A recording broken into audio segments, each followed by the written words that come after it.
golf outing is Monday, August 20th at Blythefield Country Club here in Grand Rapids. And we want to thank you, Aaron Turner, and you, George McKellar, for being with us on this edition of Clearly Community here on this Clear Channel station. I'm Phil Tower. We'll see you again real soon. Clearly Community is a public affairs program of Clear Channel Media and Entertainment. Clearly Community is brought to you by Michigan Lottery.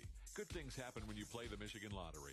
100% of profits go to our public schools. Over $700 million last year. That's good for our schools and our future. Clearly Community is brought to you by Huntington Bank. Welcome to Asterisk-Free Checking. No gotcha fees, no asterisks. Only from Huntington. Listen again next week at this time for another segment of Clearly Community right here on your favorite Clear Channel Media and Entertainment radio station. Hi, this is Brian Kilmeade, inviting you to listen to Kilmeade and Friends. I break down the biggest stories of the day in the news and tell you what I think. Plus, you get insight and perspective from my Fox friends like Steve Ducey, Gretchen Carlson, Brett Baer, Chris Wallace, Governor Mike Huckabee, Bill Hemmer, Martha McCallum, and people like Geraldo Rivera, only on Kilmeade and Friends. Catch it weekday mornings from 9 till 11 on News Talk 1090, WKBZ, the talk of Muskegon.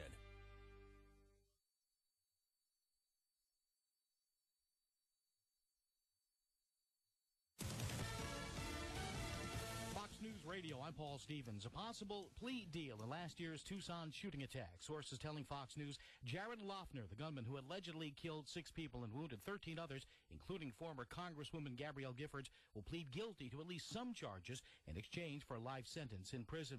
Tropical storm Ernesto still churning through the Caribbean. It's still a possibility, however, that this thing could strengthen to a low-end hurricane before making landfall sometime early Wednesday morning. Navy hurricane specialist Dave Roberts at the National Hurricane Center. At the Olympics today, the men's 100 meters featuring defending champ Usain Bolt of Jamaica. Plenty of his family members set to watch. Well, we're expecting him to do his best and possibly break the world record once again. Bolt's cousin Maureen Davis speaking to Sky News. The U.S. and China tied so far with 54 medals each. Fox News, we report, you decide.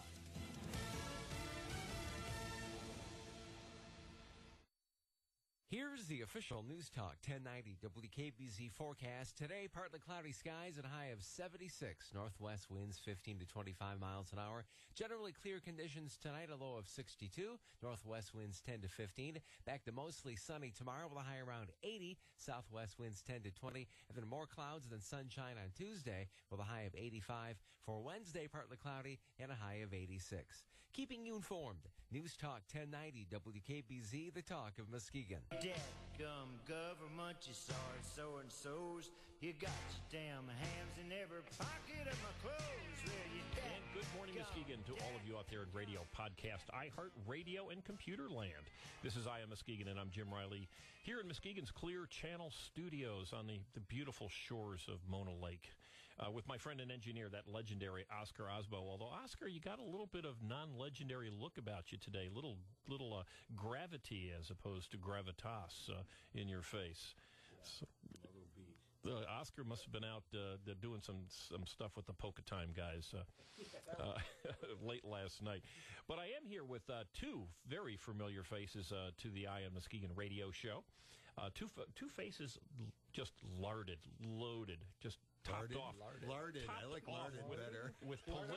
Are you making a comment on my weight? No, I am. Although I might, perhaps that's been snuck in there. So, but these folks are absolutely filled with political gravitas. We've got Captain Fred Birch. Yep. Totally larded up. The totally gravitas to the max, and I'm going to say author Sean Mullally, but many other things, Muskegon Community College trustee. And good morning to both of you guys. And all 3 of you guys, although Oscar probably wouldn't have heard it if I said it, because he's just sitting there lump-like. But he's doing this because I picked on him earlier before we. That's right. I'm getting my revenge. He's getting his revenge on air. Okay. It's just like Oprah. You know, it's her show. She can do whatever she wants, and I'm getting my revenge right here on air. Hey, and we continue the hold, the lockstep hold on the #1 rating on political talk in West Michigan. And, again, we are the only show that does have back and forth, and we do try to bring different points of view here. And, of course, just so the folks know, because I've had a couple people contact me and say, hey, you haven't had some of the other county commissioners certainly I am running for county commissioner in Tuesday's election. You haven't had Commissioner Bob Skolnick on. Yeah, where's Bob? Every one of these folks has been invited on more than one occasions. So, and that invite continues to this day. So we do invite folks. Some folks have the courage to come and face the music, face Oscar's sometimes gravitas-filled board, and some do not. But we are here this morning, and we do want to hear from you because this election is big for Muskegon. Maybe not earth-shattering, but it certainly is got a lot of big elections, primary decisions to be made. And if you want to give us a call, we'd love to hear from you. The number is 231-830-3109. And we don't have a phone-in guest today, so you can call for almost an hour and a half now. You got lots and lots of opportunities. And the phone works today, too. And the phones, we expect the phones to work. Yeah, we've had. That's a plus. Oh my golly! Well, we had the big storm, over a week ago, and that caused some issues. But we are looking forward to. The phone is ringing. There you go. There we go. Well, that helps. That helps. In lieu of phone calls, Oscar will throw that in every once in a while to remind us. So, anyway, hey, on this day in history, just so that you can all get a sense of what this coming up election is about on Tuesday and also in November. In 1861, the United States federal government levied its first what? Come on, guys. I'm sitting here with an author and a naval captain. Well, if it's a levy, it must be a tax. Income tax. There we go. And it was the first federal income tax. The tax was 3% of all incomes over $800. That certainly would have been the 1% that everybody is so angry at. And that wartime measure was rescinded 11 years later in 1872. So once we started giving the right to the various governments and non-governmental organizations like the Intermediate School District and others, the right to come and stick their fingers into our pockets. They found it was really fun. They enjoyed that. So anyway, they've gone up from a 3% tax to what we have today. And I would just like to read a couple of quotes here. This is from a person who I don't know who it was, David Pratt. It says, elections are won by men and women chiefly because most people... Oh, no, I'm sorry. Elections do have consequences, and those we elect are far too often re-elect have forgotten how government works and for whom they work for, and that ever-growing, power-hungry state and federal government are not the answer to the problem, but 80% of the time they are the problem. And I think certainly those of us on the right believe that. I think there are many of us, conservatives and Republicans, do believe that government can do good things, but they certainly, as Ronald Reagan has said, they quite often do far more than they are competent at doing. So, okay, today we're going to talk about this primary election, and kind of to frame it a little bit, I'd like to just give a little background to some, because, it's funny, Sean in particular, when I talk to my liberal friends, and you're on the left, I will mention something, and they'll say, well, I didn't hear anything about this. And what I found is that people on the left and on the right tend to kind of self-censor, if you will, the news media. And I have a little game that I play in the morning. I have two TVs side by side, and I'll watch maybe the Today Show and Fox News right at the top of the hour in the morning, and usually at 6:30. And they have absolutely different news. Well, I think that's especially true just in recent years. We don't have Walter Cronkite telling everybody the news every night anymore. That's the way it is. Mm-hmm. Yeah, exactly. So a couple things that some people may not be aware of. A lot of talk about the tremendous successes that the Tea Party movement had 2 years ago in the 2010 elections, not only in electing more conservative folks to the on the Republican side, but the tremendous successes, the absolute tsunami of Republican victories 2 years ago, but not so much written about the continued success. And something, of course, many of us know, and we do have a phone call, but we'll take it in just a moment because I want to finish this point. But a lot of us are aware Richard Lugar, long time Republican senator in Indiana, lost very, very heavily in a Republican primary just last month. And just last week, a total unknown to most of us, a gentleman named Ted Cruz, although I understand he's an absolutely brilliant man, blew out the Republican establishment's candidate to become the next Senate candidate, the Republican Senate candidate in Texas. And this movement, I think, becomes more and more powerful as the citizenry on both the left and the right side start to realize how deeply in debt we are. And of course, the campaign of many of us who are running for county commissioner are pointing out the fact that, for instance, Wayne County was just outed, if you will, by the Detroit Free Press on their pension plan, showing that their pension plan was only 60% funded, which is one of the worst. Twice as good as ours. Well, not only that, it's one of the worst in the state, and yet our pension funded ratio for the retirement benefits, which is by far and away the biggest portion of the county unfunded pensions, is 27.6%. People are finding out that we're spending money that we cannot afford to pay. But two items came up, and then we'll get to the phone. Two items came up that to me are really critical. The group that does the American Academy of Actuaries. This is the group that determines the rules that the businesses, but also municipalities, must obey in terms of reporting. And listen to this. It says, the American Academy of Actuaries cautioned today that a commonly used measure for considering a pension plan healthy, its funded ratio, fails to provide sufficient measure on its own of the plan's financial health. And here's the quote. Any realistic of a pension plan should include several measures, not just one. Somehow 80% has become a perceived standard, but that is a myth we need to replace with facts.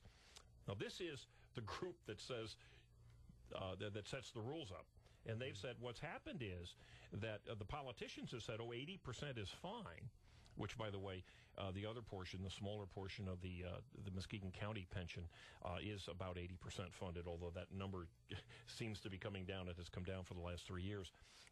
But even that, which the county commissioners point to as being adequate, is now being debunked. And of course, I can't repeat this too often because it's too critical. It's almost $70 million in unfunded liability here, and the funding ratio for the Muskegon County Retirement Health Plan is 27.6%. Now that's awful. And again, like I said, the Detroit Free Press was having a fit over the Wayne County, which is where Detroit is, folks, their pension plan being funded at 60%. So, what's interesting is to contrast that with there's one example in government where I think they've gone to the other extreme, and that's with the U.S. Post Office. To address a lot of these concerns, they've asked the Post Office, Congress has, to further fund their pension into the future. But they've projected it so far into the future that the Post Office is being expected to fully fund the pension for workers for 75 years ahead. So for workers that aren't even born yet, they're already putting money aside for their pensions. That's I think a very interesting issue, and I'd like to have a show about that because it is the opposite side. Now, I don't know enough to really get into an in-depth conversation about that, but we do know this, that the American Academy of Actuaries says 80% isn't enough, folks. And in Muskegon County, we have 80% on the smaller of the two funds and 27% on the much larger. It's beyond that too, Jim. The assumptions are all important as well. If you assume that you're going to get an 8% return on your money, and in reality there's a 1.5 or a 2% return on the money, then you need to look at it and say, boy, we got a bigger problem than even just what you were talking about. It's a matter of mathematics. Well, let's address that, because that was my next point, and thank you for serving up a softball. That's where the gravitas comes from here. But New Jersey, which some might consider, given that it's got a Republican governor, their pension fund last year returned 2.26. In other words, 2.25%. That's the return. These assumptions, this assumption that Muskegon County has $109 million in unfunded liability, for instance, assumes going forward that they're going to make 8.5% total return going forward year after year after year after year. Now, every county commissioner ought to be aware, or they ought to be fired. They ought to be aware that that isn't going to happen. Matter of fact, one of the candidates had suggested that if the county commission, or if the assumptions were moved to something more realistic, like 6%, that in fact this $109 million of underfunded would actually go over $200 million. So, Fred, great point. The reality is that these funds are not going to be able to return these kind of returns down the road. And we've got a caller, hopefully still on the line, and we'll take a little break. And when we come back, we will either take a call or we won't.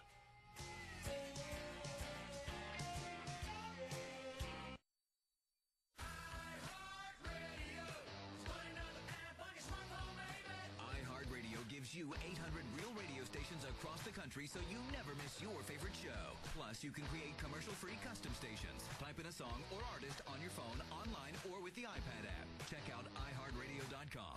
Sponsored by Dish. Get the hopper when you sign up for Dish. Call 1-800-WATCH-TV today for details. iHeartRadio. All your favorite stations, all for free. In case you haven't heard, Esurance is built to save you money on car insurance. You know, cash, or clams, or greenbacks, sawbucks, simoleons, smack, chips, or scratch. That's insurance for the modern world. Esurance. Click or call. Not available in all states. Savings may vary. Hi, I'm Jenny Garth. Heart disease is something I live with every day. It runs in my family, and it took my dad's life. So I'm choosing to speak up, and so can you. Tell people how it's the #1 killer of women. Tell them one woman dies every minute from it, and that 80% of cardiac events in women may be prevented if you make the right choices today. Join American Heart Association's Go Red for Women. Speak up to save lives at goredforwomen.org. I knew I had a problem. I tried counting calories, eating and eating. Nobody else could possibly understand. We understand. We're Overeaters Anonymous, and we have helped thousands of people stop their compulsive eating and start living a healthy, rewarding life. With OA, I am living again and loving it. Start living the life you deserve with help from Overeaters Anonymous. Find us on the web at oa.org.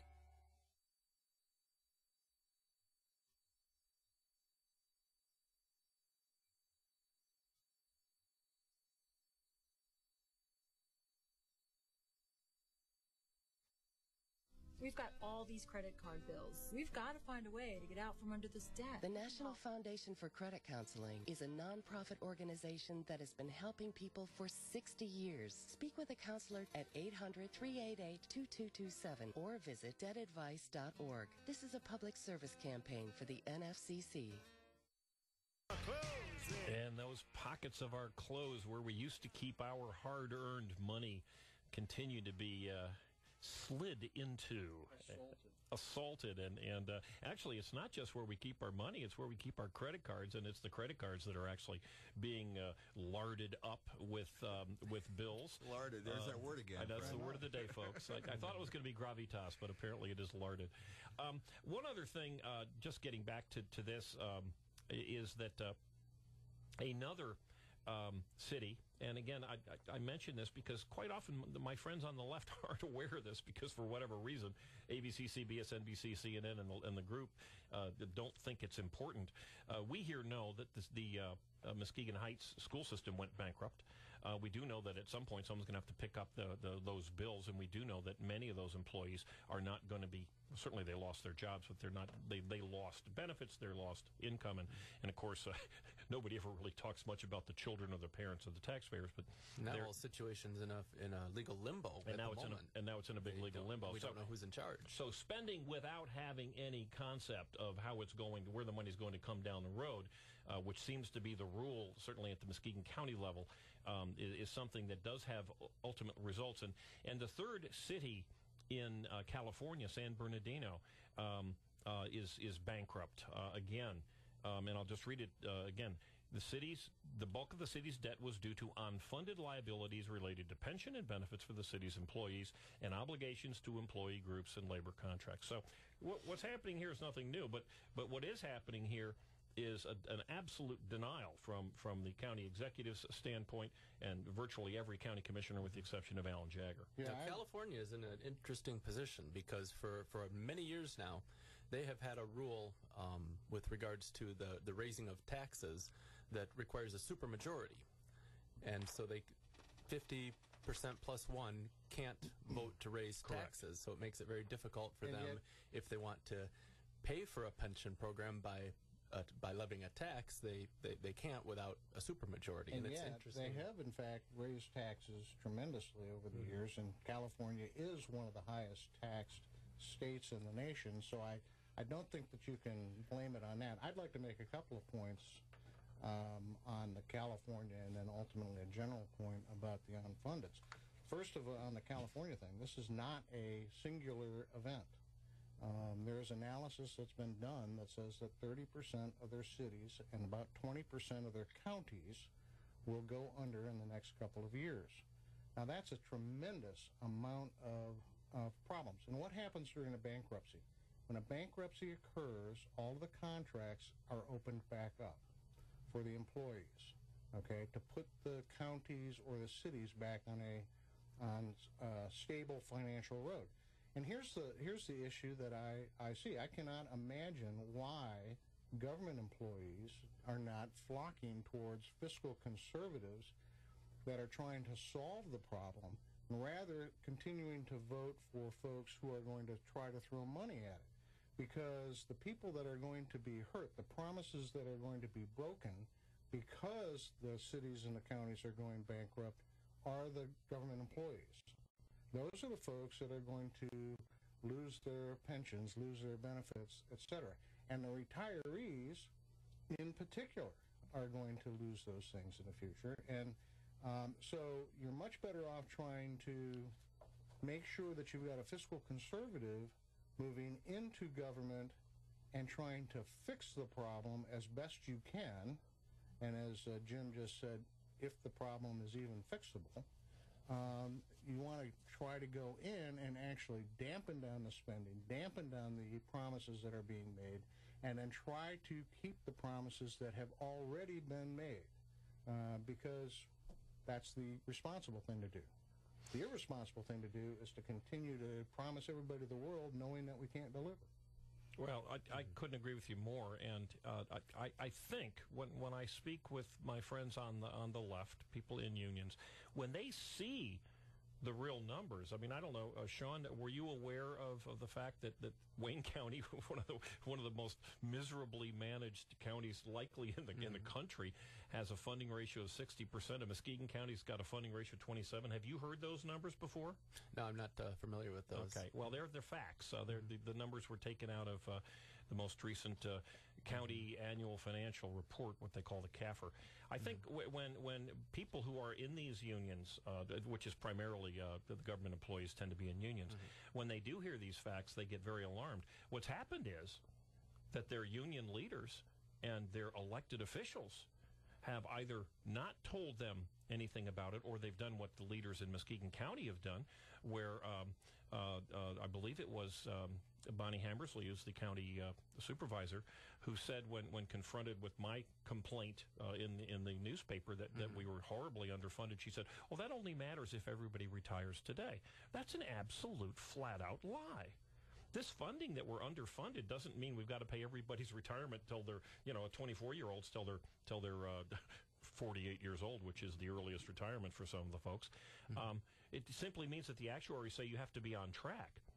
So they're either not aware of these types of events, statewide, countywide, or others, or they're being lied to, like in many cases we have been in this county. And the simple truth really becomes, and you talked about it earlier, that money could be, if we're pouring money into funds that are not producing at the 8.5%.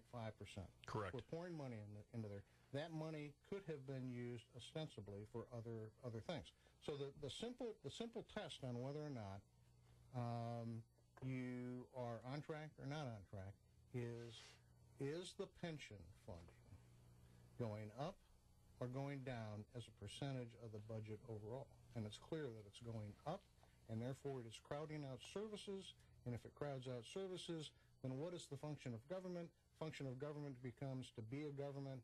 Therefore, it's a self-licking ice cream cone. Who needs a self-licking ice cream cone? Well, there's certain government officials who get elected on that platform. Well, look, let's. That's a great point, Sally. It's all too true. Let's get started on our little review of the election, and we're going to kind of stick to who we think is going to win, not who ought to win. And let's start right at the top. I'll let Sean start here. The U.S. Senate race, a toughie for the Republicans. Well, we've got a very crowded Republican field. No challenge for Debbie Stabenow in the Democratic primary. And from all the polling I've seen, it looks like Pete Hoekstra is going to come far and away on top in that primary. The big game is going to be the general for this race. And he's good at winning primaries. He's won the 2nd Congressional District general election many times in a row. This will be the first time in his political career he's faced a really contested general election where he's never before had to craft a message to try to appeal to moderates and perhaps Democratic voters, and that's going to be a first-time experience for him. How he does that will determine how he wins. I got a couple of points on this. Number one, remember Hoekstra was in fact in the governor's primary the last go-around. I believe he came in second, if I'm not mistaken, but it was a distant second to Snyder. And again, another very crowded field. Very crowded field. But really, this field is not as crowded as it once was. We've had Gary Glenn has essentially dropped out and endorsed Clark Durant. Okay, let me just touch base on that quickly. Just be aware that you don't want to be voting for Gary Glenn, even though his name will be on the ballot. And if you did send in a absentee ballot, you can. I think they call it go to your city clerk or whatever and have that ballot spoiled and get reissued another. Right. We got about a minute to go here. And the second part on that is that is as a result of a bunch of Tea Party folks or types of folks who have been working together, and for once they are starting to unify, albeit late in the game. They're starting to unify around Clark Durant. Who do you think is going to win? I still think that Hoekstra is going to win. Okay. I think it'll be closer than maybe what Sean has indicated. I think Hoekstra will win because of the name recognition. But I think I see Clark starting to move up into Clark Durant starting to move up in the polls. I think it would be a little bit closer, maybe within 10 points. Interesting. Well, I can't predict a number, but I would think that Pete is likely to be the candidate. Yeah. So, okay, we're going to come back. We're going to go through just about everybody else we can find right after the top of the hour. Well, you still got a few seconds left. Oh, that's okay. You can. Oh my golly! I missed. We almost had dead air there for a moment.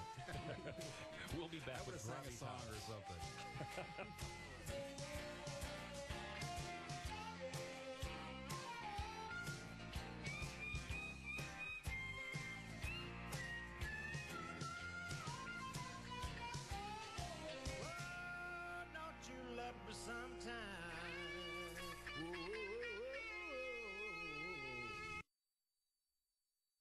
A message from Liam Neeson, Orlando Bloom, Lawrence Fishburne, Salma Hayek, Mia Farrow, and Téa Leoni. They do not have to die, but they do. 24,000 children every day. They die for reasons we can prevent. Like not getting enough food or medicine or clean, safe water to drink. 24,000 children every day. But we are gaining ground. A generation ago, twice as many children were dying. Still, 24,000 every day? They do not have to die, but they do. They die because they are young and vulnerable. They die because through no fault of their own, they are poor. 24,000 children. 24,000 children. 24,000 children every day? My name is Téa Leoni. My name is Salma Hayek. My name is Orlando Bloom. My name is Mia Farrow. My name is Lawrence Fishburne. My name is Liam Neeson, and I believe that number should be 0. Believe in 0. Join the effort. Visit unicefusa.org. This is Mike McCready, Pearl Jam's lead guitarist. For the last 24 years, I've been living with Crohn's disease, a chronic and often painful digestive disease. Luckily, I have my disease under control. But so many of the 1.4 million Americans living with Crohn's and a similar disease called ulcerative colitis live day to day not knowing when their disease will strike next. You can help by joining one of the Crohn's and Colitis Foundation's 130 Take Steps walks. Sign up today at cctakesteps.org. Take a step, register today. I knew I had a problem. Eating and eating. I felt so alone. We understand. We're Overeaters Anonymous, and we have helped thousands of people just like you. Start living the life you deserve. Find us on the web at oa.org. The Talk of Muskegon is News Talk 1090, WKBZ Muskegon, and heard 24 hours a day on WOOD HD2 Muskegon. To learn how you can help our paralyzed veterans, visit pva.org. A public service message from Paralyzed Veterans of America. The Talk of Muskegon is...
Here's the official News Talk 1090 WKBZ forecast. Today, partly cloudy skies and a high of 76. Northwest winds 15 to 25 miles an hour. Generally clear conditions tonight, a low of 62. Northwest winds 10 to 15. Back to mostly sunny tomorrow with a high around 80. Southwest winds 10 to 20. And then more clouds than sunshine on Tuesday with a high of 85. For Wednesday, partly cloudy and a high of 86. Keeping you informed, News Talk 1090 WKBZ, the talk of Muskegon.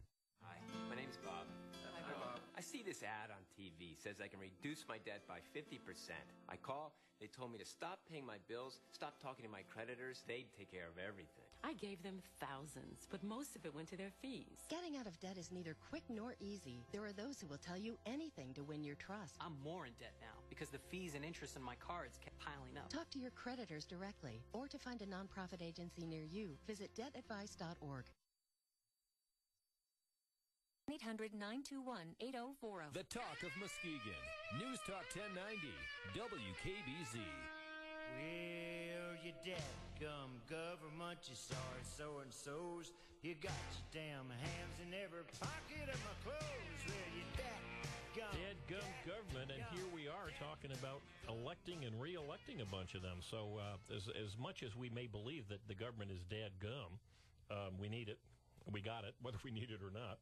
And we might as well be informed, and that would be our hope here. Sean, you had some comments about the next next race down. Our list here is the second congressional race where Bill Heisinger will be running for re-election, and this is going to be the first time in many years you're not going to see, at least in the primary, a Democrat's name on the ballot. And the reason is there was a candidate lined up who had to withdraw for medical reasons shortly after the filing deadline, which kind of left the party in a little bit of a bind. So there's a candidate running as a write-in, and that's Willie German Jr., current Muskegon City Commissioner. If he gets 1,500 write-in votes, then he'll have his name on the general election ballot. Okay, so if you want now, in order to do this, though, you need to pick up the Democrat ballot, right? That's correct. Okay, and then you now I know that there was some question when remember Markowski, which is kind of a hard to spell name. There was, we got the era of hanging chads and things of that sort. How accurate do you have to be? Do you have to put in Willie E. German Jr. or what's necessary to be a successful write-in? Well, I've heard different things on that. Okay. I've heard it said that as long as it's, the intent of the voter is clear, like maybe it could be Will or Bill or leave off the junior or something. So intent of the voter is the main issue. I've heard that, and I've also heard you better get it spot on. So it's Willie German Jr. Willie, okay, not E. Okay, and Willie German spelled G-E? Like the country, German. Okay. And, just as a side comment, I was kind of disappointed that Dave Taki had to withdraw. That was disappointing. Because Dave is quite an articulate young man, and he's one of those guys on the left that I respect quite a bit. So I was a little disappointed to see him drop out. From what I understand, though, he is doing well. He had to go in for some surgery at a very inopportune time, but he's doing well these days. Right. Well, we might get him as a guest sometime here because he is a very bright guy. Okay, next race, let's take the 91st, which is going to be between the incumbent Holly Hughes and the challenger, oftentimes challenger and candidate Max. Is it Rixey? Rixey.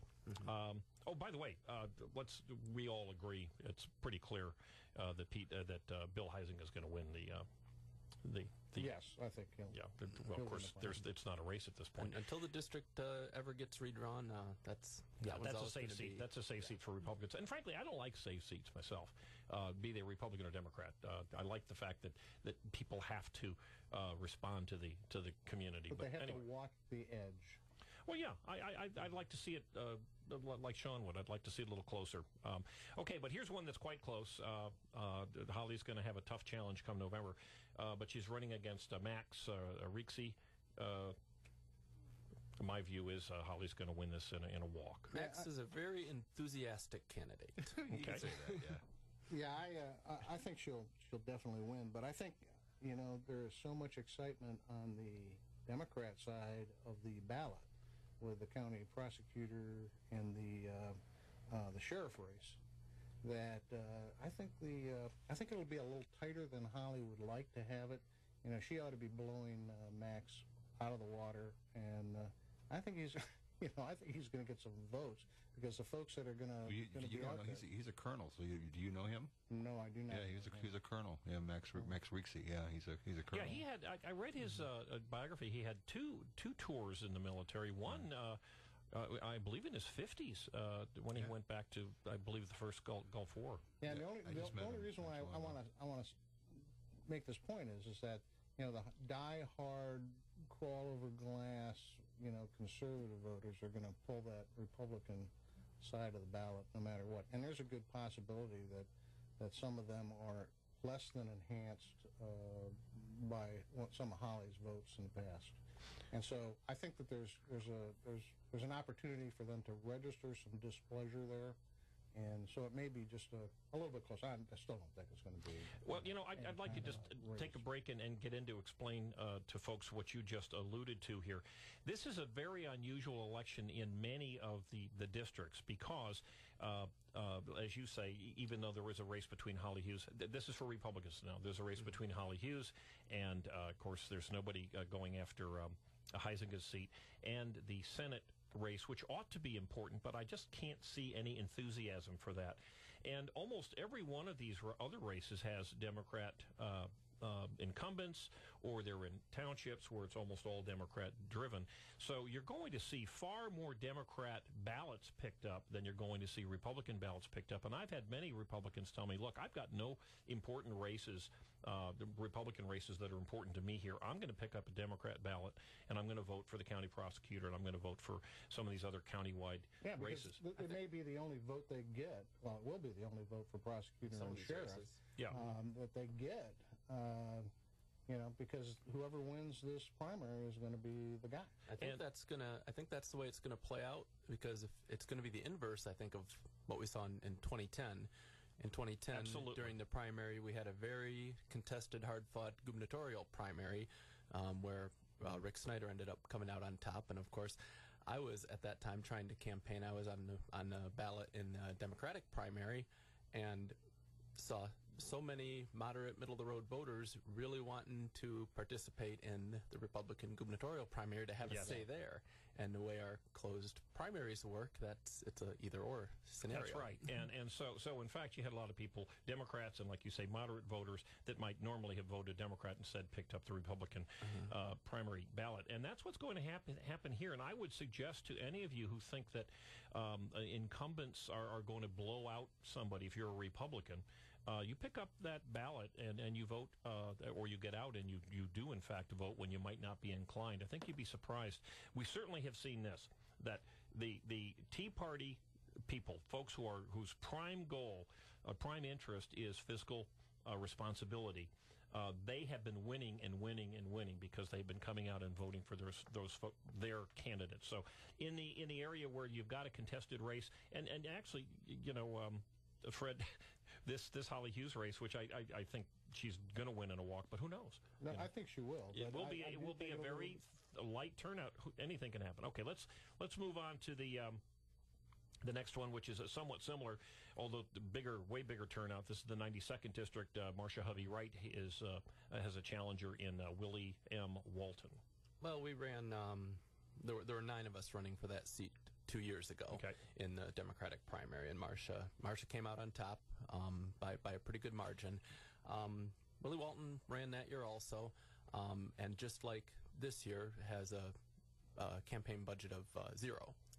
Okay, you did a little research online. Yeah, I mean the name's going to be on the ballot, but there's absolutely no ground game there, no signs or literature of any kind to be seen. I think also Marcia has been very good as far as constituent outreach, which I think is she's just very good at making sure that she goes to the meetings, talks to people, responds to their concerns, all of those different things. I just don't see anybody unhappy enough with her that she is not. And she has solid union support financially and otherwise. I've never seen anybody put more time and energy into the job than she has. Yeah. She's done a real good job from that. Yes, she has. I have seen she's been everywhere. All right, let's go to the two biggies here, the ones that have gotten the most play with debates that we have. Matter of fact, we have those debates videoed on EyeOnMuskegon.com if you want to see, if you haven't made up your mind yet. But let's start off with the county prosecutor. Sean, what's your thoughts? These are, by the way, all Democrat. The winner of this primary will be the county prosecutor probably for the next 20 years, because that's just the way things work here in Muskegon County. Mm-hmm. This is the most, at least I find, the most interesting race going on right now. It's very, very hard fought. You've got... I pulled up the campaign finance report to see what the budgets have been. Okay. And financially, DJ Hilson is far and away outspending the competition. Okay, and he is by many folks the favorite at this point. And how much has he thrown into it? He's raised $37,000, and $10,000 of that came from a single fundraising dinner at Tony Tagg's house. Okay, but $37,000 for a prosecutor's race is a lot of money. That's very substantial. He's outspending more than 2 to 1. Mark Curtis, the other probably the other main contender, Steve Cordwin, is about $4,000. But really, for that amount of a spending margin, I would expect him to be just blowing away the competition. But it's still, from people I talk to and everything I see, I mean, it still seems like it could go either way. Do you think he's because he's back by Tony Tagg, or do you think that has something to do with it, or no? Yeah, DJ Hilson has been publicly supported by Tony Tagg and other kind of more of the establishment types within the prosecutor's office. But I would throw in almost echoing exactly what Shauna said. My contacts, with people I talk to, I think it's probably a 50-50 shot at this point between Curtis and Hilson. Yeah, all that extra spending really hasn't bought him land. Yeah, I haven't seen. I just haven't seen the needle move in his direction. Now, I will tell you. I mean, the signs are out. They're proliferating all over the county. It's astonishing. Yeah, I think it's about a 50-50 race. Okay. Now you got to pick. Who do you think's going to win? I'll go on a limb and say Curtis. Okay, Sean. I'd have to say Curtis too. Can't say for certain, but that's where my gut tells me, because it seems to be his support is more grassroots. Well, I would also say Curtis, and here's my rationale. Given that this is going to be a Democrat ballot, and even though that Tony Tagg has run as a Democrat, and his anointed, if you will, replacement, DJ Hilson, who, by the way, is a very competent guy, but there are a lot of people on the left who are not happy with Tony Tagg. And they might have voted for him if there was a Republican opponent. But given that the Democrats now do have total control over this, I agree with both of you fellows that I think there might be a little backlash that is unexpected. But, of course, having Steve Corwin in there, that throws a monkey wrench. But I'll go in. Yeah. I'll agree with both of you guys. Let's the next other biggie, real biggie, which does involve an incumbent, and that is the county sheriff. Fred? I didn't expect to go first, but I'll tell you what my views are. I think it's going to come down between Jerkis and Rossler. Oh boy, there's a big stretch. Real big stretch. I think Rossler is going to pull it out just from his incumbent advantage. But I got to tell you, there's an awful lot of signage and stuff that's been spread out, and there's a lot of diehard Jerkis fans out there. So. But I think Rossler will pull it out, and this one's going to be close. Also, Jerkis is spending much more than Rossler, which is very unusual for a challenger. No, wait, tell me that. That's interesting. What are the numbers that you show? According to the campaign finance reports, I just pulled them up last night. Rossler spent about $6,600, and Jerkis $14,000. Holy moly! And Jerkis' signs are about 3 times as big as that's just it. If you drive around town, you can see where the money's gone. There's billboards. Where is the money coming from there? That's a huge jump up. Where is the money coming from for Jerkis? Well, I didn't dig down into that much detail. I had a lot of candidates. Well, we still have time. You can get on our computers this afternoon, and we can do a little. But that's interesting. Okay, who do you think's going to win that one? I say it's really tough. I might give Rossler a little bit of an edge because of the power of an incumbency, despite being outspent. I guess the biggest complaint I've heard, some people are upset about the letters policy at the jail. Okay. And there are some people that's their prime concern, and they're holding him responsible for that. Holding him hostage. I would say this business on the power of the incumbency, I think this is going to be, in general, an anti-incumbent year. And I think that actually a lot of this, a lot of my thinking ends up flowing from that. But in Rossler's case, I think he's done, a reasonable job. Again, this goes back to what we were talking about with Marcia Huggett Wright. I don't think there's a tremendous amount of people that are mad, at him. Do you think in an office like that too, an anti-incumbent attitude might play out more at a legislative commission level? But that's one of the reasons why I think that. Do you think name recognition would have anything to do with it too? Well, let me tell you, he's got some name recognition. Right, with There's his no dad doubt about that. Yeah. Well, as does Jerkis, which goes back a little further. But I would just add my thoughts. When I went to the debates, I thought that Rossler clearly had the sense that he was the guy in charge. Jerkis, I thought, presented himself well, and I don't think that Dobus really did, unfortunately for him. But I have been hearing from folks who have connections with the Democrat side of the ballot, that they feel that Jerkis has got a tremendous amount of support. Be interesting. I wish we'd taken a look at that $14,000. I'm still going to suggest, or I'm still going to think that Rossler will be the nominee.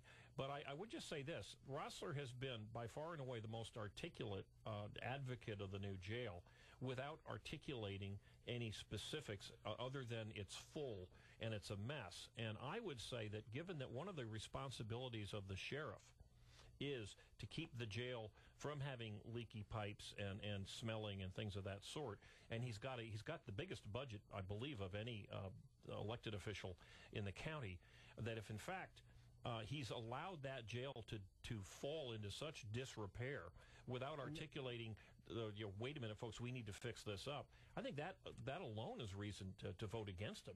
Yeah, but I think, here now you're starting to proselytize. Yes, I am. And you made it very clear we were to talk about who we thought was going to win, not campaign on the air. Now, I will say though, but it's his show. Yeah, but that's exactly right. But he's but so just like the county commissioner, we can change the rules in mid-meeting. He shackles my arms and then says, "Oh, but I can do that." But I would say, bottom line on the jail stuff, and I do agree with you, as you all know. I think that somebody has got to start pulling up what the actual requirements are, if there are requirements for a new jail. And once we get the requirements up, then we can start looking for solutions. We're doing this backwards. We're looking for solutions before we even know what the requirements are. Yeah. We used to call that having a solution looking for a requirement. We used to get the vendors in the Navy come in all the time shopping their latest and greatest gadget and saying, "Oh, isn't this fantastic?" and then expecting you to come up with some kind of use for it. Well, that's kind of what's going on. But the problem is that there really isn't that big a difference between the two primary contenders. Yeah, Jerkis is fully supportive of a new jail. They're both supportive of a jail, so it's Mox Nix. Well, the only difference is in my proselytization is that Jerkis is not responsible for the current condition of the jail, whereas the current the incumbent Sheriff Rossler is, and he's actually using that as a positive, which seems odd to me. Yeah, but anyway, there's not going to be a change then if the other one says Jerkis is for it. Well, Jerkis hasn't articulated that argument, so I suspect he might agree with Rossler nuts. But anyway, I don't want to beat that one nearly as heavily as Captain Fred has beat it. So we will move on. Yeah, I'm just making you play by your own rules. There we go. The rules do change occasionally. Okay, the final countywide election is going to be between the current incumbent Nancy Waters and Amanda Mateer. Sean, run with it. Well, to start from a financial perspective again, I did pull their campaign finance reports up with several others last night, and Nancy Waters has spent $8,300 entirely self-financed. She opened up her own checkbook for that, which is a much easier way to run a campaign. Yes, if you've got the bucks, why not? Fundraising can be the most tedious aspect. But Amanda Mateer came in at $2,300 roughly spent, and that came from a lot of small donors in the $10 to $20 range. Looked like from fundraiser tickets. So and she's done the grassroots. Yep. route. So whatever impact you see from her out there, it's because of a lot of legwork. All right, and who do you think is going to win this? I think Nancy Waters will win it again. No, you hesitate here. Do you think it's going to be close? Well, I'm never think anything's a sure thing. Okay, but you've been there, done that. I do think that Nancy's out there being very active campaigning. She's got the name recognition, and from having been in office now, and I think she's in a good position. Okay, Fred, I think it's admirable how cautious Sean is being about things. To tell you the truth, I have to tell you that there's a lot of diehard Amanda fans out there, and they're very vocal, and they write a lot of letters, make a lot of comments, that kind of stuff. But I have to tell you that from my standpoint, Nancy has done a pretty efficient job as the county clerk.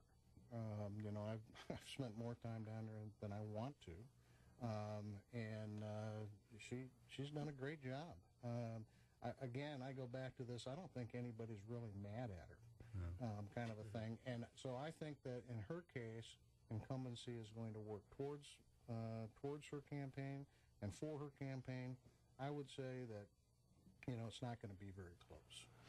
That's my opinion. I would agree with you, Fred. I think that unless somebody can make a case that the county clerk's office is not being efficiently run, or there's some real issue there, that Nancy has done a good job, I think, by most views. I would say that both of them are very highly qualified.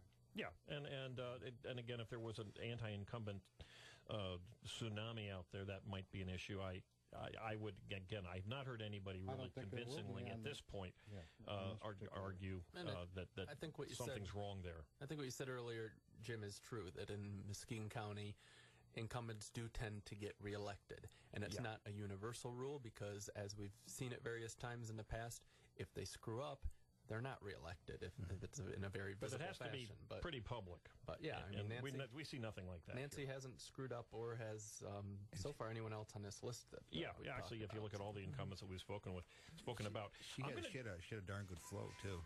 And I understand she floats well, and there we go. That's a cue for you.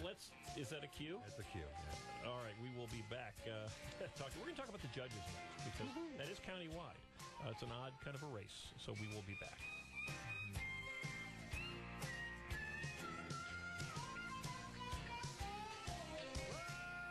Don't you love me sometime?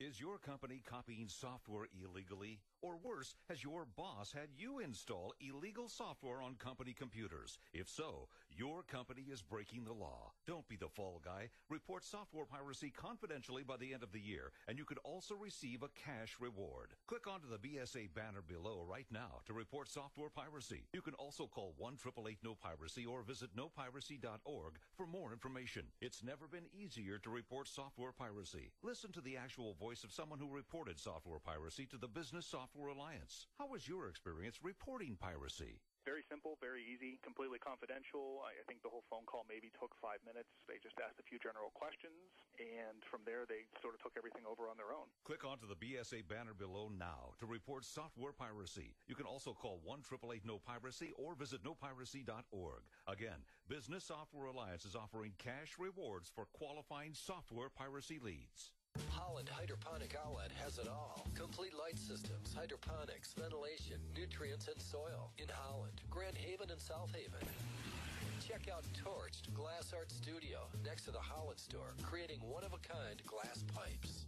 Listen to the Tom Hartman program Monday through Friday on News Talk 1090 WKBZ. Coming up next on the Tom Hartman program, we'll continue our conversation and occupying the airwaves with all the important news you'll need to know for the day. Plus, we'll keep the pressure on that constitutional amendment over at MoveOn.org that says the corporations are not people and money is not speech. Plus, the best of the rest of the news. And, of course, we'll be taking your calls right here on the Tom Hartman program, your media support group for We the People. The Tom Hartman program. Catch it weekday evenings at 5 on News Talk 1090 WKBZ. 24,000 children die every day from preventable causes. My name is Liam Neeson, and I believe that number should be zero. Believe in zero. Join the effort. Visit 1-800-921-8040. That's 1-800-921-8040. News Talk 1090 is the talk of Muskegon.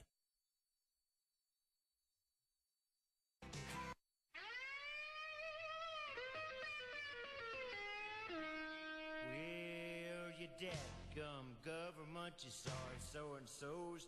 You got your damn hands in every pocket of my clothes. Well, you dadgum government. And we are back at EyeOnMuskegon, Muskegon's #1 rated political talk show. And again, we do want you to phone in. We didn't mean to lose our earlier caller, 231-830-3109. Give us a call if you want to talk to Sean, Captain Fred. You could talk to the legendary Oscar, or you could even talk to me. Anyway, we're going through who we think's going to win, and occasionally we get off track a little bit, and we stab some of these hard-working candidates right where it hurts. But that's the nature of the show. Okay, we're going to talk about the judge race. This is the 14th Circuit Court replacing its Judge Jim Graves, who's, I think, just universally appreciated and just has done a fine job. And he has, I suppose correctly so, to the best of my knowledge, not come out and endorsed anyone. But we've got Joe Bush, Karen Gronout, Ray Kostraba, Annette Smedley, Michael Walsh, and David Wells. Thoughts? Let's Fred, you start off there. All right. Well, first off, this is a somewhat emotional one for me because I have a personal favorite in this particular race. I won't mention his name. Would you like a tissue, Fred? I know. I've got a tear in my eye here. So I would like to say that this race is extremely close, and it could go to any of them. And remember, there's going to be two that come through the primary. You only can vote for one, but the top two vote getters will run against each other in November. So make sure that you only vote for one, but in fact, the top two are the only ones will survive Tuesday's election. All 6 of these candidates are very highly qualified. They're all well qualified to hold the job. Now, the people that I think are going to be in the top tier, I think that Kostraba will get the most votes. He's essentially been running for 4 years. He's got wide name recognition across the county. He is a very personable man. He looks good. He presents himself well, and quite honestly, he has aligned himself well this go around. He's run a positive campaign this go around. There hasn't been any negative kinds of things. Now, when he was running against Waringo, different story. Very different, and he got blown out. I think he's going to be your top vote getter. The second one, and I base this purely upon money spent and name recognition. I think it's either going to be Joe Bush or Annette Smedley across the county, because the Bush candidacy has spent a lot of money. They've got a lot of big signs out. They're pushing. They've got a lot of high-powered supporters out there. And from the other side, though, I think that Annette has had a lot of grassroots kinds of support, and she has got a ton of signs out there. Some in the roadway, some not in the roadway. I mean, all over the place. You can't drive down the road without almost knocking down an Annette Smedley sign. So she's put the time and effort in, and I think that one of those two is likely to get the second slot. My preference, I'm going to throw it in anyway, would have been David Wells. I think that David is just an absolute stellar attorney. He has done great work, has been involved in a tremendous amount of outreach, has all kinds of personal qualities and professional qualities that I find admirable. And if I could somehow get my vote to count 6,000 times, they would all go towards David. But I only in Muskegon, you don't need photo ID to vote. So perhaps if you're really aggressive, you can go and do that. My prediction is that Kostraba will be the top, and I think he's going to be quite a bit on top. Okay, all right, and Sean? I would have to agree. The Muskegon Chronicle has a very unscientific online poll that they've put up in the past few days for several of these local races. One of them being the circuit judge race, and according to those online unscientific voters, Kostraba takes the lead by a wide margin, and with like 37% of the respondents, and everybody else kind of divvies up the rest between them. And from what I can tell, looking around, it looks like he's got the best funded campaign as well. With the signs and the billboards, you see more his really than all the others put together. And he's running a tight ship this time. He had the experience of running just a couple years ago, and I think he got his head around how to do a campaign, got his name out there, and he's doing a good job of it. And who do you think will be second in this race? Second, it's a little bit harder to say.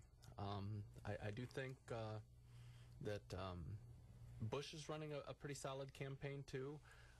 Smedley has the name recognition from, I believe it was 4 years ago, running as prosecutor. on the Republican side against Tony Taggart, prosecutor.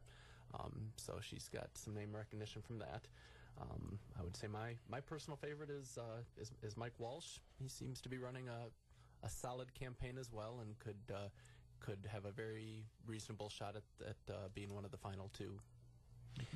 Well, not surprisingly, I have a little different view here. This is going to be a Democrat-dominated race, again, because Republicans just don't have anything to get them really going. I think you're going to see a far greater turnout of Democrats in this August election.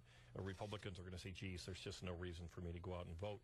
And unfortunately... But in the fall, the Republicans will reverse Fall's that. different. Fall's very different. But in Muskegon, this is mostly Democrat issues. Republicans are... not too many are going to get up and say, look, I'm not going to vote. I'm a Republican, but I'm going to pick up a Democrat ballot. I don't think you're going to see that.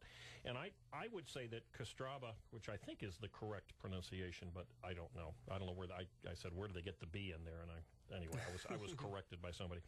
But I agree with you that I think he'll probably get the biggest votes because he's got union support. He's really, if you look at union money, I believe the SEIU and other really significant union sources are supporting him. So he will take a huge, huge percentage, and he'll probably lead in the primary very heavily, and that will suck votes out of the other Democrats. But I really believe that David Wells has got an excellent opportunity to be number two here. Joe Bush has the support of the Republican establishment. Holly Hughes and other established, well-known Republicans have come out and supported Joe Bush. Primary voters, at least Republican primary voters, don't really like the establishment all that well. David Wells has had a very close race about 10 years ago as county commissioner in what was at the time a very Democrat county commission district. David's certainly got signs up. He's run, my understanding, a very good campaign. Very good ground campaign. He's really out on the ground. Yeah, he's gotten the votes one voter at a time. And I think that when you look at the triangulation of how this election's going to go, you're going to have a Democrat, and it's likely that it's going to be Kostraba, I think, beating Mike Walsh, who's also going after the Democrat vote. I think the two women that tends, typically if you've got a man against a woman in a primary, more often than not, the woman's going to win. There's a statistically, I think it's about a 4 or 5% margin that women tend to want to vote for other women.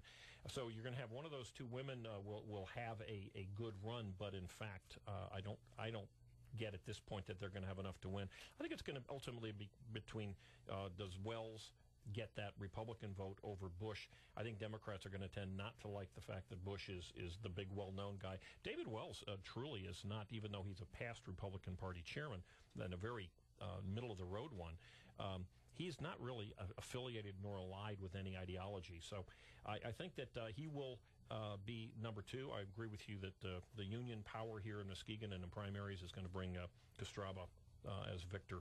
By the way, next weekend we will do a recap of our predictions, and I'm not quite sure who the guests are. I might just be here to make fun of everybody. Mostly you'll be making fun of yourself.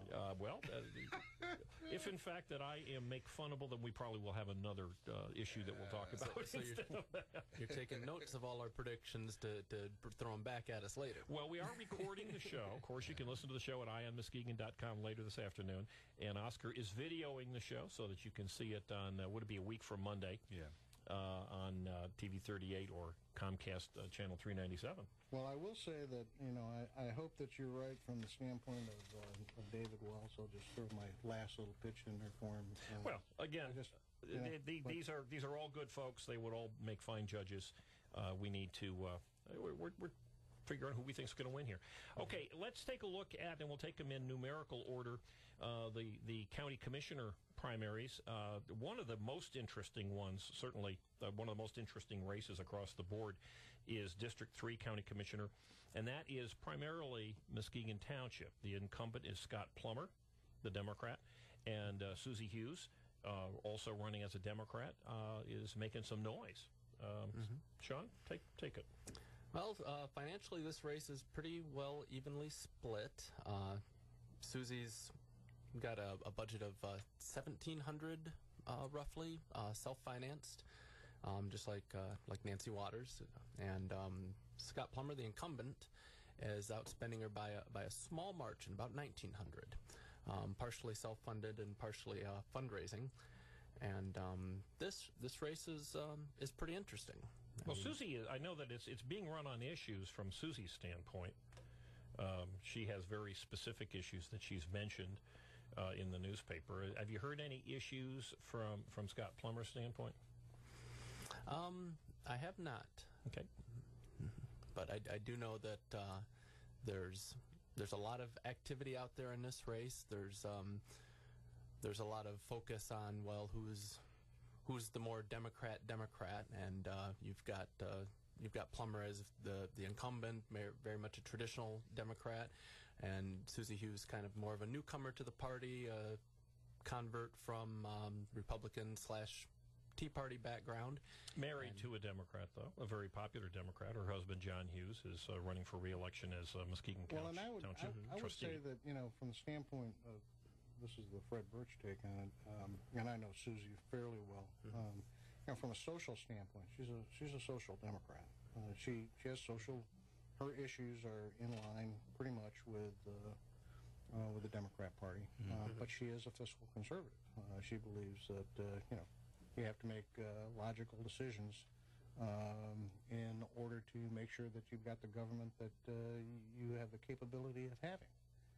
So I'm with Sean. I think this one is going to be a close one. I think this is one where the incumbency is going to hurt rather than help. Scott has been all over the board from the standpoint of decisions on the board itself, and I think Susie has put the ground game in on this one. I mean, when I say ground game, I mean she is out pounding the pavement and going door to door and talking to people and really working on getting people to come in. The other side of it, though, is that Scott's got the establishment behind him. He has the union support also. Yeah, don't poo-poo the establishment.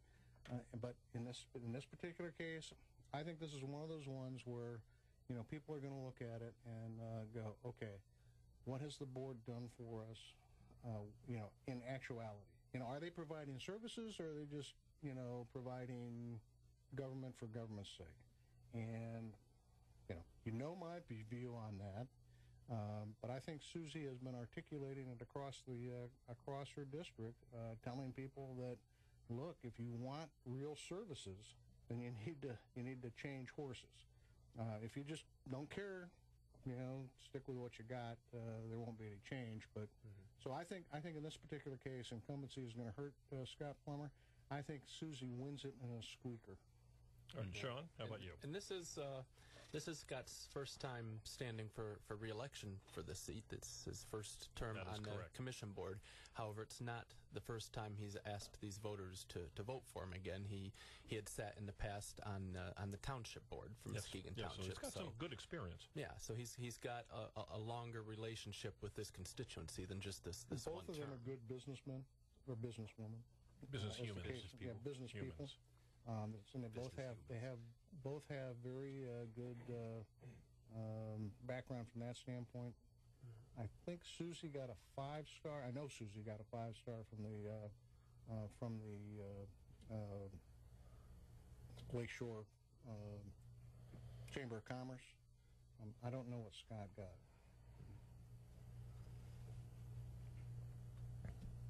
Dead air. I'm sorry, I astonished everybody with my soliloquy there. There we go. I didn't mean Sean, to have that who do you happen. think's going to win? I would agree that it's a squeaker. I'd probably see Scott a little bit more likely to come out on top, but it's by no means a shoo-in for anybody. Yeah, that's going to be a very tight race.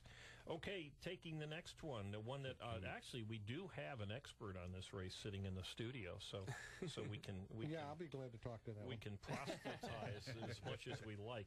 This is District 4, long time serving Republican Bob Skolnick, arguably the most famous name, I would say, arguably the most popular politician in Muskegon County today. Running against him, truly an incredibly intelligent, attractive. Now, is the host going to recuse himself on this? As a matter of fact, he's not. I am Jim Riley, and I'm running against Bob Skolnick in this race. So let's take Fred first. Okay. Boy, this is a difficult one to predict. On the way that it's going to go. I will say this. We do have the hook and the turn-off, Oscar, if necessary. If necessary. Bob has certainly outspent his opponent. And I think that in the general election, I mean, this would basically be a Democrat against a Republican. Quite honestly, I love Bob Skolnick. He's a great guy, as a friend and as a benefactor of Muskegon, does all kinds of great kinds of stuff. And he spends a lot of money, spends a lot of his own money, but he also spends a heck of a lot of your money too. And I think this would have been better to have Bob as a Democrat and Jim as a Republican, because that's really where the race should lie. Now, question really becomes, though, if we're predicting who's going to win, is the name recognition and what factors actually go in. Bob's got overwhelming name recognition. Everybody knows Bob Skolnick. And he's got a tremendous online personality. He's got the money to spend. He's getting the money out.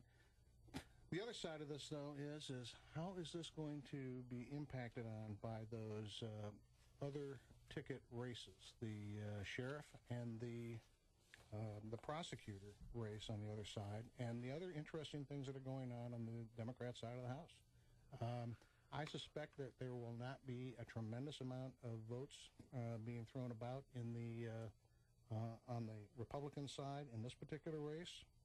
So I think this is going to be a lot closer than a lot of people think.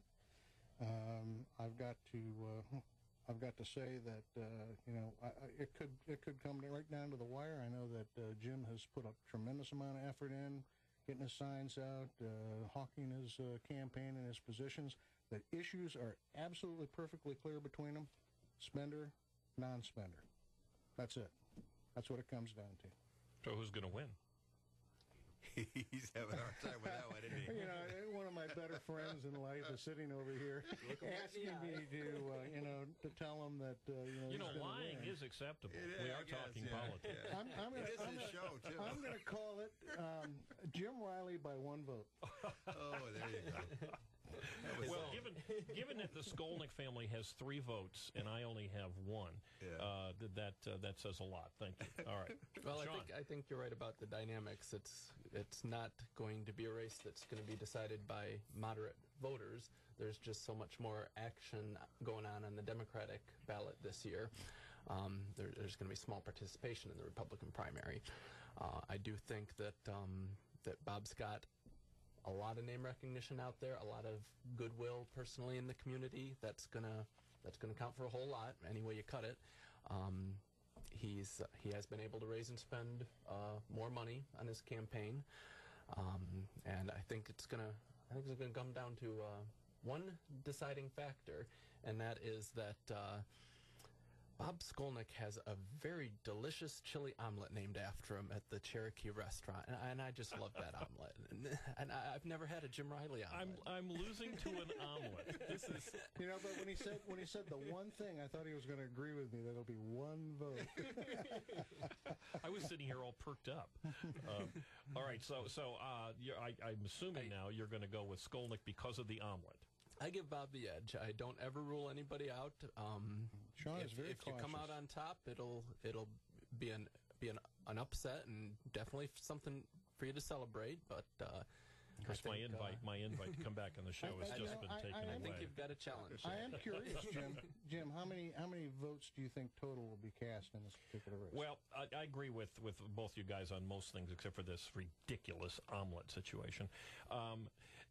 I think it's going to be very low turnout in our district. Again, the only races that you can even possibly vote in are the judge race, which again doesn't get people's blood boiling. Mm-hmm. Sadly, the Senate race for Republican nominee, and then of course Holly Hughes running against Rixey, which is not getting people going. And frankly, people don't get all excited about county commission races either, especially when you've got a long term, gentleman looking to put 12 years under his belt. I do think that I have spent a lot of time knocking on doors.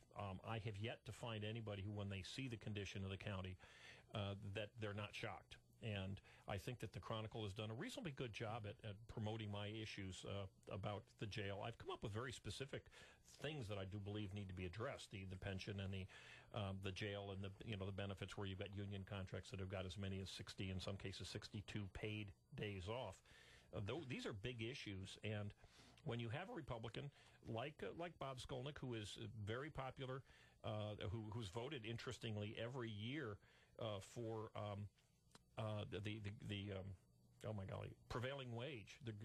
What's the big name of it? Anyway, they're requiring Muskegon, when the county, when they spend money, to use the prevailing wages, which is a requirement of federal and state, but it isn't a requirement at the county level for county money. Here you have a long-term Republican voting for something that is clearly a union and a Democrat issue. So we'll see. When I initially considered to run, it was very clear to me that I wasn't going to win. I even considered running as a third-party candidate so that I would be able to speak my piece through November. But when I looked at the numbers and I said, I have an opportunity. I could win if I get my message. It's going to be a low-turnout election. Republicans who vote in the primary tend to be significantly more knowledgeable about financial issues and other issues than those folks who vote in general elections. So anything can happen, Jim. Just ask Jesse Ventura. Well, there we Jesse Ventura. Well, I would say Ted Cruz in Texas just this past week. So I am going to. I'm going to say that I do believe I'm going to win this election. It, without any question, is going to be close. And Carmen's will be naming an omelet after you, too. And unfortunately, Carmen's is in a beautiful downtown Muskegon, so that omelet will not get me any votes. Unless I decide to run for a higher office, which, who knows, maybe we'll do that. So anyway, okay, we've got one other very important race. Again, we only have 3 of the commission races that really matter. And we will get back to the. No, they all matter. Well, no. They're only 3 that will be determined in this election. These are the only ones that matter on Tuesday. And I'm hearing that fabulous Roger Miller music. So we'll come. Long Range Archery has new 2012 compound and crossbows arriving every day. Long Range Archery carries ladies and youth bows and accessories. Need to lay away your bow? No problem. Stop into the new Long Range Archery, 2530 Van Omen in Holland. Don't miss the summer sidewalk sale at Factory Surplus Sales this Friday and Saturday only. Take additional discounts and save up to 80% off on all sidewalk and summer clearance items. 2 days only this Friday and Saturday in Montague off US 31 near Fruitvale Road. In the streets below, traffic had stopped. Pedestrians were lying on sidewalks and curled up in doorways. There was no sign of violence, no wrecks, nothing like that. It was as if the people in New York had simply decided to stop whatever they were doing and pass out. Ice coated my stomach. The invasion has started. To find out what happens next, read Percy Jackson and the Olympians by Rick Riordan. Explore new worlds and check out more cool books at your local library. And visit read.gov. Brought to you by the Library of Congress and the Ad Council.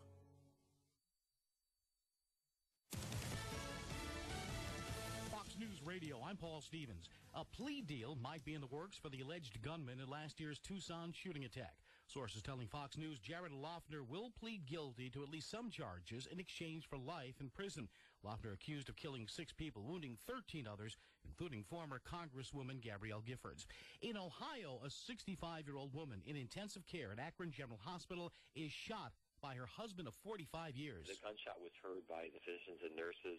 A code was called. Security literally was there in less than 2 minutes.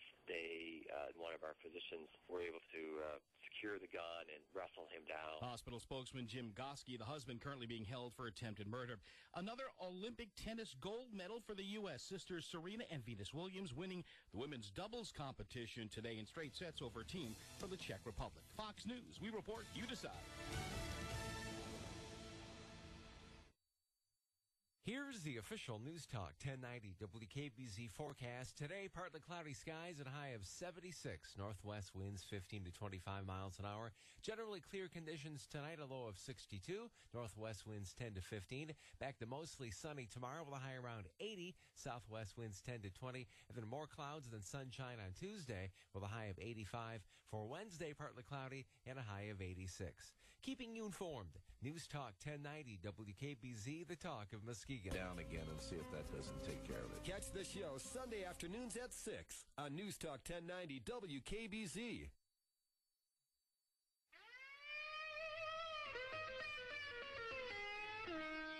Well, you dadgum government, you sorry so-and-sos. You got your damn hands in every pocket of my clothes. Well, you dadgum government. All right. We are back at Eye on Muskegon, Muskegon's #1 rated political talk radio show, and nothing is more political than the primaries that are coming up on Tuesday. Make sure you get out and you vote. Almost everybody who breathes because of motor voter is registered, so if you haven't voted already, absentee, your vote counts at least 10 times the power that it would have counted in the November election, just because so few people vote.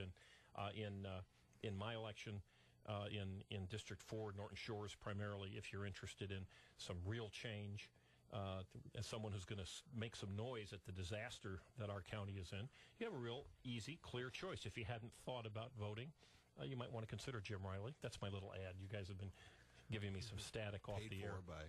Paid for by Jim Riley, most certainly. Pretty much. Yeah. Actually, we do have a fair number of supporters to the show, too, financial supporters. Hey, one thing before we get to this final, we've got to move it quickly. Make sure, do vote even if there's only one person running, because they got to get one vote, and that has happened where a person has run. Had something going on Election Day. This is in Michigan, and she didn't vote for herself, and in fact, she got 0 votes, and she was running unopposed. Oh, no. So it does matter. Okay, let's hit. We are running short on time. Let's look at District 6, who is a past county commissioner. So, Sean, jump on it. Well, this race is one of the more interesting ones. You got Anthony Longmire, who's first term in the position, and very non-controversial. Shows up, does the job. Charles Nash, who was on the board before, decided to step away from it to try another venture. Now he wants back on the board, so he's due redistricting. He's in that district and challenging Longmire. And then you have Eldon Brady in the race also, which I know a little bit less about, but maybe one of you can fill in a little in his background. Nash seems to be doing by far the most aggressive campaigning. I'm not sure his positive, negative, favorable rating in the community right now. He's been involved in some controversy in the past, but he's got the most name recognition. Who's going to win? I'd give the edge to Nash a little bit. I'm going with Longmire. He ought to win, and therefore he's going to win. Oh, my good golly! I'm going to go with Nash. I just think that he, like you say, he's got his fingers deep in. He's got a lot of contacts, but that's another toss-up. I think that'll be a close one. Mm-hmm. I don't think Joshua Eldon Brady is connected with the community there enough. He's kind of a new guy, but there's a guy who may run later on. You know, I forgot there's 2 others that do matter. In District 7, Jim Derazinski's running. He's the incumbent. He's got Ron Hayward. Now, these are not final elections. These are good, interesting primaries. I think Jim Derazinski's going to win that primary. How about let's just run quickly through that. Ditto.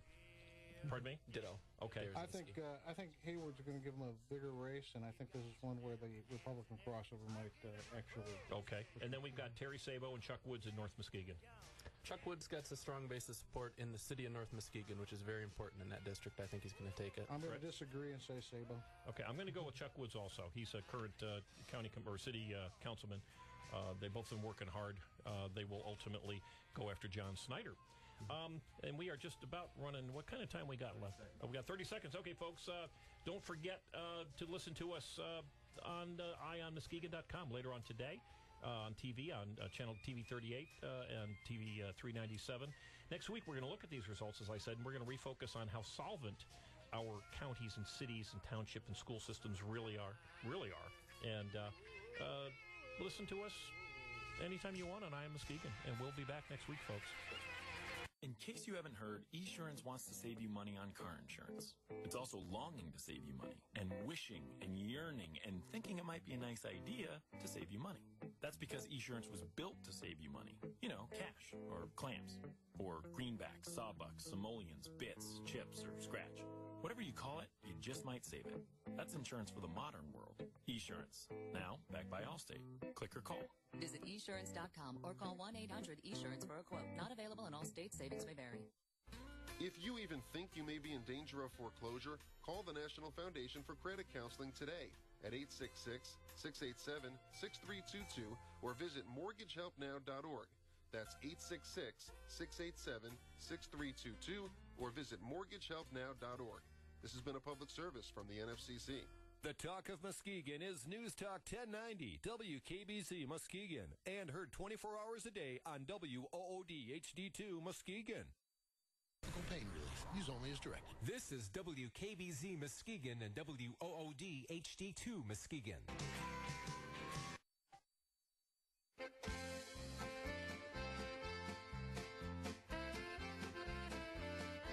Welcome to August 5th, 2012, the first Sunday of the month. It's August 5th already. I can't believe